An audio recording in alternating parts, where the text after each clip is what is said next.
அமெரிக்காவின் Los Angeles நகரில் ஏற்பட்டுள்ள பாரிய காட்டுத்தீயை அணைக்க அமெரிக்க தீயணைப்புத் துறை கடுமையாக போராடி வரும் நிலையில் கனடா இந்த இடர்பாடான நேரத்தில் உதவியிருப்பதாக தகவல்கள் வெளியாகியுள்ளது. அமெரிக்காவின் 51வது மாகாணமாக கனடாவை இணைக்க வேண்டும் என்று ட்ரம்ப் தெரிவித்து வரும் நிலையில் அதற்கு வாய்ப்பே இல்லை என கனடா பிரதமர் ஜஸ்டின் ட்ரூடோ பதிலடி கொடுத்திருந்தார். இந்த நிலையில் தொழிலதிபரான எலான் மஸ்க் ட்ரூடோவை பெண் என விழித்திருந்தார்.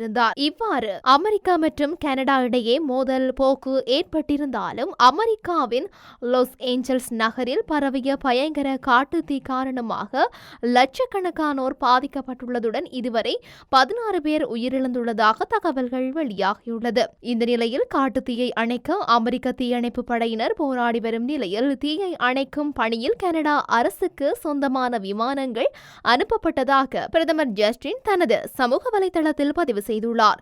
கலிபோர்னியாவில் தெற்கு பகுதிகளில் ஏற்பட்டுள்ள தீயை அணைக்க கனடா முயற்சி செய்து வருவதுடன் 250 விமானங்கள் ஏற்கனவே தீயை அணைக்கும் பணிகளில் ஈடுபட்டுள்ளன என்றும் இது எங்கள் அண்டை நாட்டை காப்பாற்ற உதவும் நடவடிக்கை என்றும் ஜஸ்டின் தமது சமூக வலைதள பக்கத்தில் தெரிவித்துள்ளார். பாகிஸ்தானில் உள்ள சிந்து நதியில் தங்கம் புதைந்திருப்பதாக வெளிவந்திருக்கும் தகவலை அடுத்து பொதுமக்கள் தங்கத்தை தோண்ட அந்த நதி அருகே குவிந்திருப்பதாக கூறப்படுவது பரபரப்பை ஏற்படுத்தியுள்ளது. சிந்து நதி இந்தியாவுக்கு சொந்தமாக இருந்த நிலையில் தற்போது இந்தியா பாகிஸ்தான் ஆகிய 2 நாடுகளுக்கும் சொந்தமாக உள்ளது.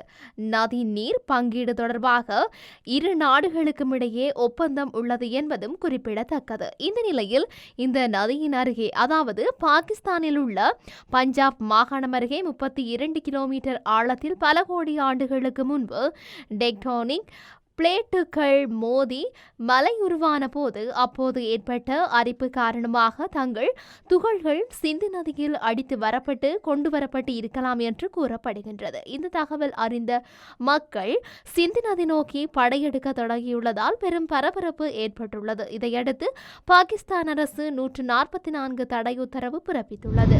அமெரிக்காவின் 51வது மாகாணமாக மாற கனடாவுக்கு எந்த நோக்கமும் இல்லை என்று கனேடிய பிரதமர் ஜஸ்டின் ட்ரூடோ மீண்டும் வலியுறுத்தியுள்ளார். அப்படியான ஒரு சூழல் எந்த காலத்திலும் உருவாகப் போவதில்லை என்றும் ட்ரூடோ தெரிவித்துள்ளார். முன்னாள் வெள்ளை மாளிகை செய்தி தொடர்பாளர் ஜென் சாக்கியுடன் பேசுகையில் கனடா அமெரிக்காவின் ஒரு பகுதியாக மாறக்கூடும் என்று டொனால்ட் ட்ரம்ப் மீண்டும் கூறி வரும் கருத்துக்கள் குறித்து ட்ரூடோ விவாதித்துள்ளார். ட்ரம்பின் சூழ்நிலை தமக்கு தெரியும் என குறிப்பிட்டுள்ள ட்ரூடோ 51வது மாகாணம் என்பது வெறும் கனவு மட்டுமே, எந்த காலத்திலும் அது நிறைவேறப் போவதில்லை என்றார்.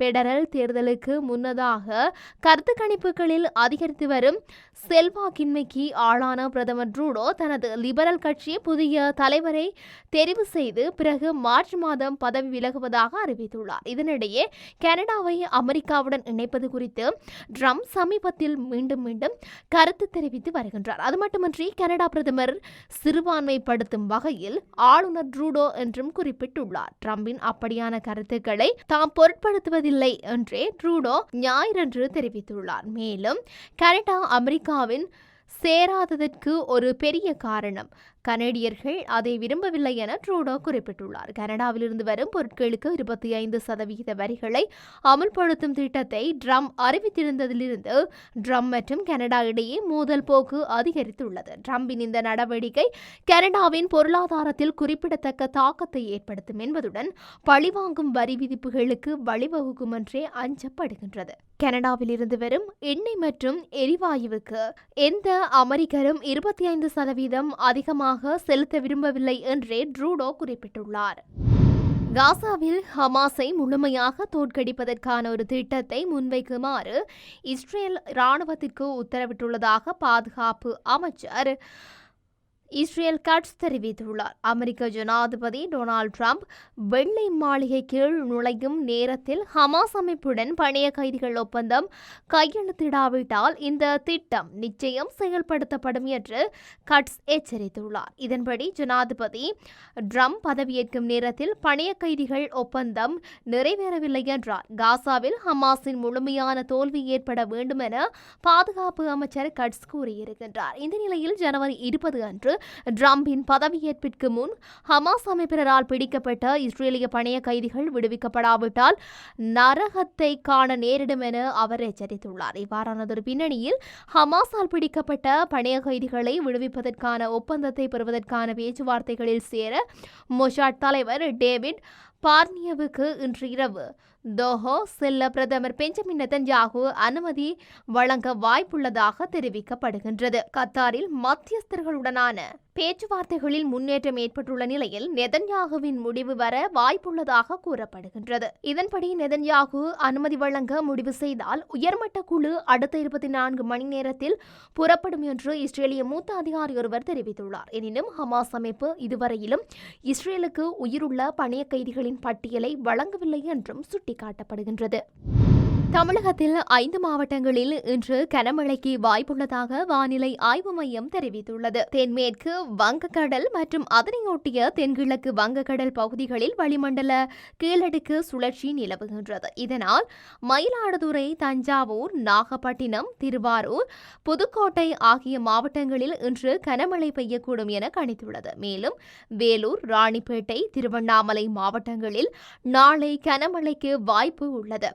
பொங்கல் பண்டிகை நாளில் தூத்துக்குடி, திருநெல்வேலி, கன்னியாகுமரி மாவட்டங்களில் கனமழை பெய்யக்கூடும் எனவும் வானிலை மையம் தெரிவித்துள்ளது. வரும் 15ஆம் தேதி ராமநாதபுரம், தூத்துக்குடி, திருநெல்வேலி மற்றும் கன்னியாகுமரி மாவட்டங்களில் கனமழை பெய்ய வாய்ப்பிருப்பதாக குறிப்பிடப்பட்டுள்ளது. மேலும் சென்னை மற்றும் புறநகர்களில் மிதமான மழை பெய்யக்கூடும் எனவும் காலை வேளையில் லேசான பனிமூட்டம் நிலவக்கூடும் என்றும் வானிலை ஆய்வு மையம் கூறியுள்ளது. ஜப்பான் 29 ரஷ்ய நிறுவனங்கள் மீது பொருளாதார தடை விதிப்பதாக அறிவித்துள்ளது. அதில் தொழில்நுட்பம் மற்றும் இயந்திர உற்பத்தி உள்ளிட்ட ரஷ்ய ராணுவம் சார்ந்த 22 தொழிற்சாலைகளுக்கு ஏற்றுமதி தடை விதிக்கப்பட்டுள்ளது. நேட்டோ கூட்டணியில் இணைய முயன்ற உக்ரைன் மீது ரஷ்யா 2023ஆம் ஆண்டு போர் தொடுத்தது. இதில் அமெரிக்கா, பல ஐரோப்பிய நாடுகள் உக்ரைனுக்கு ஆயுதம் வழங்குவது, பொருளாதார உதவிகளை அந்த நாடுகள் வழங்குகின்றன. அதேபோல் ரஷ்யா மீது பல்வேறு பொருளாதார தடைகளும் விதிக்கப்படுகின்றது. உக்ரைனுக்கு தனது ஆதரவை காட்டும் வகையில் ரஷ்யாவைச் சேர்ந்த 11 தனிநபர்கள், 29 நிறுவனங்கள் மற்றும் 3 வங்கிகள் மீது ஜப்பான் பொருளாதார தடை விதித்துள்ளது. மேலும் தொழில்நுட்பம் மற்றும் இயந்திர உற்பத்தி உள்ளிட்ட ரஷ்ய ராணுவம் சார்ந்த 22 தொழிற்சாலைகளுக்கு ஏற்றுமதி தடை விதிக்கப்பட்டுள்ளது. இதனைத் தொடர்ந்து ரஷ்யாவுக்கு ஏற்றுமதி தடை உள்ள 335 பொருட்களின் பட்டியலுக்கும் ஜப்பான் அமைச்சரவை ஒப்புதல் அளித்துள்ளது.